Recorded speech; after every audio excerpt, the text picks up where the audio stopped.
তিন শর্তে লাইসেন্স ফিরে পেল আদ্দিন হাসপাতাল, কার্যক্রম শুরু আজ থেকে। রাজধানীর বড় মগবাজারের আদ্দিন মেডিকেল কলেজ হাসপাতালের লাইসেন্স বাতিলের আদেশ প্রত্যাহার করে শর্ত সাপেক্ষে হাসপাতালটির কার্যক্রম আবারও পরিচালনার অনুমতি দিয়েছে সরকার। গত সোমবার ২৭ জুলাই স্বাস্থ্যসেবা বিভাগের জারি করা এক প্রজ্ঞাপনে এই তথ্য জানানো হয়। রাজধানীর বড় মগবাজারের আদ্দিন মেডিকেল কলেজ হাসপাতালের লাইসেন্স বাতিলের আদেশ প্রত্যাহার করে শর্ত সাপেক্ষে এই পরিচালনার অনুমতি সরকার দিয়েছে, সেটা ২৭ জুলাই জানিয়ে দেওয়া হয়েছে। প্রজ্ঞাপনে বলা হয়েছে, গত মে মাসে হাসপাতালটিতে ৬ নবজাতক শিশুর মৃত্যু ঘটে।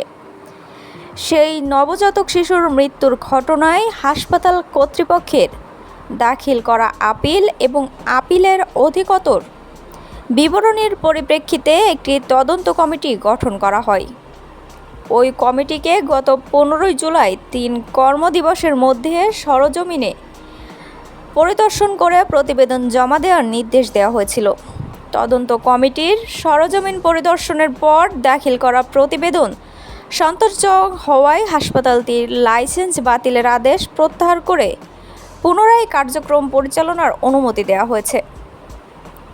তবে এই অনুমতি ৩টি শর্তের আওতায় দেওয়া হয়েছে। শর্ত অনুযায়ী the medical practice and private clinics and laboratories regulation ordinance ১৯৮২ এর নির্দেশনা প্রতিপালন অব্যাহত রাখতে হবে। এছাড়া লাইসেন্সের শর্ত অনুযায়ী প্রয়োজনীয় ডিউটি চিকিৎসক নার্স নিয়োগের প্রক্রিয়া দ্রুত সম্পন্ন করতে হবে এবং প্রজ্ঞাপনে আরও বলা হয়েছে, লাইসেন্সের শর্তাবলী প্রতিপালনে ব্যর্থ হলে সরকার কর্তৃক ক্ষমতাপ্রাপ্ত কর্তৃপক্ষ যে কোনো সময় আইনানুগ ব্যবস্থা গ্রহণ করতে পারবে।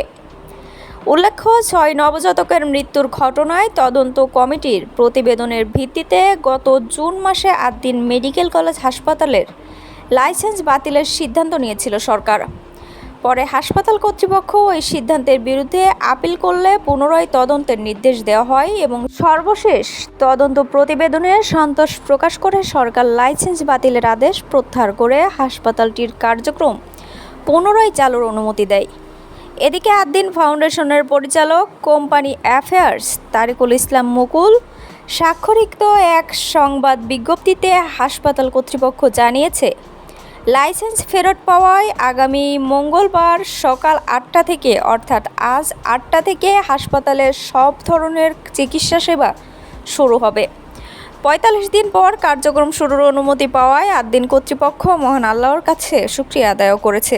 একই সাথে সরকার স্বাস্থ্য মন্ত্রণালয়, স্বাস্থ্য অধিদপ্তর, সেবাগ্রহীতা, চিকিৎসক, গণমাধ্যম কর্মীসহ যারা এই দুঃসময়ে পাশে ছিলেন তাদের সবার প্রতি কৃতজ্ঞতাও প্রকাশ করেছে আদ্দিনের কর্তৃপক্ষ।